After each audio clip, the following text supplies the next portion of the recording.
Mes chers concitoyens, nous voilà réunis pour célébrer le 8 mai 1945.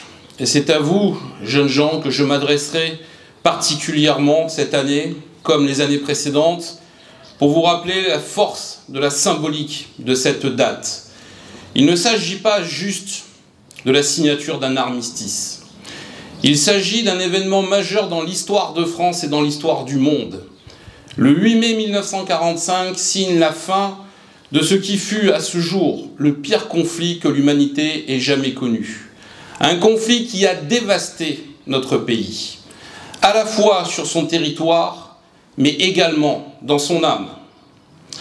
Avant la guerre de 39-45, la France était la première puissance du monde, tant militaire et presque économique.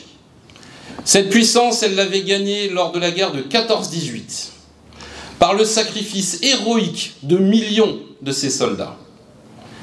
Et après la victoire de 1918, la France a considéré que la guerre appartenait au passé et que plus jamais les conflits et les nuages noirs ne viendraient frapper le continent européen. Certain de cette vérité, la France s'est consacrée au plaisir et à l'insouciance.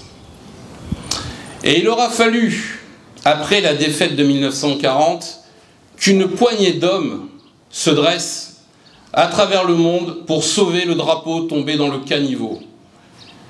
Ces Français, dont nous honorons la mémoire aujourd'hui, à côté des combattants de la liberté des forces alliées, ont laissé leur nom gravé sur les monuments et dans l'histoire. À leur nom s'attachent des faits héroïques, des faits de guerre, Bir Hakeim, Monte Cassino, l'Afrique, l'Italie, le débarquement, la Normandie, la Provence, et à la fin, ces soldats français à Berchtesgaden qui prennent le nid d'aigle d'Hitler. C'est aussi les résistants de l'intérieur qui sont morts par milliers, qui se sont sacrifiés pour montrer que la France n'était pas morte. Et ces sacrifices n'ont été l'objet que d'une poignée d'entre eux. Combien étaient-ils? 50 000? 60 000? Certains diront 70 000, forces intérieures et extérieures incluses, venus du monde entier. Car ceux qui se battent sous le soleil d'Afrique, ceux qui résistent aux forces italiennes et à l'Africa Corse, sont les troupes coloniales. La deuxième DB du général Leclerc qui fera prêter serment à ses hommes à coups francs de ne pas déposer les armes tant que le drapeau tricolore ne flotterait pas à nouveau sur la cathédrale de Strasbourg. Qui étaient-ils, réfugiés du monde entier? Ils étaient peu à avoir rejoint le général de Gaulle. Ce général, colonel de blindés, promu général à titre provisoire, condamné à mort par les autorités de Vichy, qui s'enfuit en France, il était bien seul. Rejoint par qui? Par quelques troupes provenant de Norvège. Les soldats sauvés à Dunkerque ont été renvoyés en France et livrés aux Allemands. Encore une fois, il n'était qu'une poignée à sauver le drapeau. Car pendant ce temps-là, tout le pays était sous occupation. Et pourquoi est-ce que j'insiste sur ce fait? C'est parce que cette situation, vous le voyez, vous démontre une chose. C'est que quelle que soit la catastrophe qui vous frappe, il ne faut pas être des millions, il suffit d'être une poignée, déterminée, convaincue, menée par des hommes d'exception sortis du rang au moment de la guerre. Ces hommes, tels que le général de Gaulle, ont été créés par l'épreuve. Et ce sont eux qui, après la catastrophe de 1945, vont réussir à faire vivre à ce pays 30 années glorieuses qui montrent à quel point la prospérité pouvait être de retour dans un territoire que tout le monde pensait condamné pour un demi-siècle. Ne l'oubliez jamais. On ne peut capituler que si on renonce à se battre. On n'est défait que si on renonce à la victoire. Et aujourd'hui, alors que notre pays a suivi le même chemin dans la déshérence intellectuelle et morale, où aujourd'hui, alors que la guerre est à 2 heures de Paris, les seules choses qui nous concernent sont des conflits sociaux. Alors qu'on vous avait dit que la guerre ne reviendrait jamais sur le sol européen, elle est à nouveau de retour.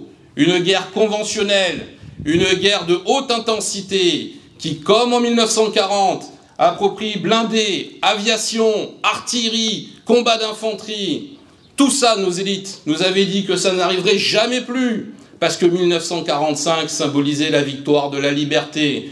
Comme on disait à ces générations en 1918 que la guerre n'existerait plus. C'est un éternel recommencement. Et un pays ne peut vivre libre que s'il est déterminé à se battre pour cette même liberté. L'histoire est faite d'engrenages, elle est faite de hasard. La France en 1940 aurait très bien pu gagner la bataille si elle avait été décidée et préparée. Or, elle ne l'était pas. Elle était meurtrie par une administration et déjà une technocratie à l'époque qui avait ruiné ses usines d'armement, qui avait ruiné sa conduite offensive. Et ce qui a fait la différence entre ces deux armées, c'est deux choses. La première, c'est que ceux qui avaient pris le pouvoir en Allemagne avaient fait la guerre de 14-18 et avaient compris qu'il fallait revenir à la guerre de mouvement. Et la deuxième, c'est un accident d'avion. Un avion allemand qui, en janvier 1940, dans une nuit de brouillard, se pose par erreur en Belgique. Et quand les soldats belges arrivent et s'aperçoivent de cette erreur, ils capturent le pilote et l'officier d'ordonnance. Or, cet officier dispose dans un sacoche de l'ensemble des plans d'invasion allemands qui devaient débuter quelques jours plus tard. Ces plans d'invasion, il essaie de les détruire dans un feu. Il n'y arrive pas. Ils sont communiqués à Paris. L'armée française se prépare donc à contrer l'attaque allemande en Belgique et en Hollande. C'est alors qu'en Allemagne, un jeune officier que personne n'écoutait, Erich von Manstein, prédit qu'il faut attaquer autre part, dans les Ardennes, et qu'il faut profiter de l'erreur française d'attaquer en Belgique. C'est exactement ce qui se passera. Les Allemands feront semblant d'attaquer la Belgique, l'armée française, beaucoup plus puissante que l'armée allemande, contrairement à ce que l'on peut penser, se précipitera avec les Anglais en Belgique pour éviter que la guerre revienne sur le sol français. Les Allemands attaqueront dans les Ardennes, prendront nos armées à revers, et ce sera la défaite de 1940.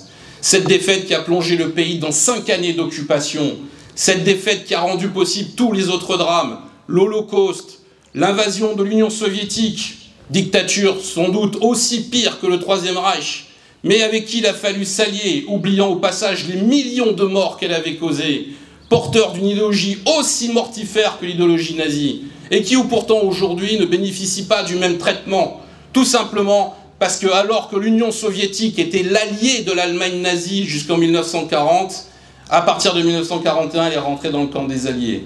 Et ce danger-là, ne l'oubliez jamais.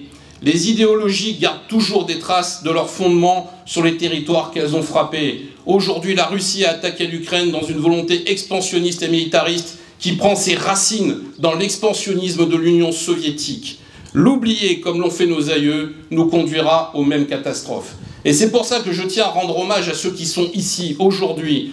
Vous, les jeunes qui portez l'uniforme, qui vous êtes engagés dans la préparation militaire, vous, de la classe défense, et à vous, les anciens qui avez servi, vous qui avez porté les couleurs dans différentes guerres que ce pays a menées, malgré malheureusement tout ce qu'il a pu subir, même si la défaite de 40 continue de nous hanter, il est temps aujourd'hui, mes amis, de tourner cette page. Retrouvons ce qu'était l'esprit français du début du siècle, retrouvons les valeurs, retrouvons la volonté conquérante, l'ambition de nous battre pour ce qu'est ce pays. Faisons en sorte que cette nation redevienne une grande et une puissante nation.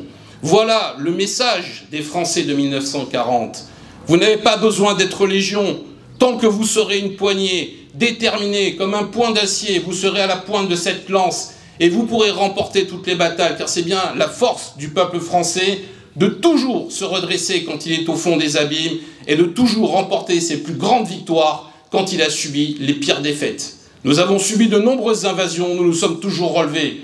Nous avons subi de nombreux déclins, nous nous sommes toujours redressés. On nous a toujours dit que nous étions perdus, nous avons toujours montré que la France était encore un pays à la pointe du monde. Donc tous ensemble, réunissons-nous, balayons ces conflits secondaires qui nous occupent, retrouvons le sens du vrai et du réel, et refaisons de la France ce phare qui éclaire le monde. Vive la République et vive la France!